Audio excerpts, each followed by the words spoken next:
প্ৰকৃতি। তুমি সৃষ্টি, তুমি মাতৃ, ৰঙে ৰঙে সেউজীয়া তুমি। তুমি পৃথিৱী, আই ধৰিত্ৰী। তোমাৰ বুকুতে কুলু কুলু সুৰেৰে বৈ যায় ততিনী, বিশাল উৰ্মিমালা বিচাৰি। বননিৰ শ্যামলিমাই কলিজা বুলাই, হৃদয় জুৰাই।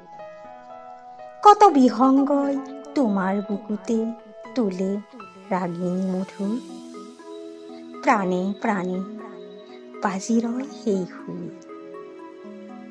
সুউচ্চ পাহাৰ পৰ্বতৰ নান্দনি শোভাই চকুতে ছবি আঁকি যায়। ফুলে ফুলে মেলা পাতি মৌ-মাখি পখিলাই কত যে গীত গায়। বিলৰ বুকুত ভেদ পদুমৰ শোভা, পাৰৰ বালিত সূৰুজৰ হেঙুলীয়া আভা। শস্য শ্যামলা আই অপৰূপা তুমি, তোমাৰ যে তুলনা নাই।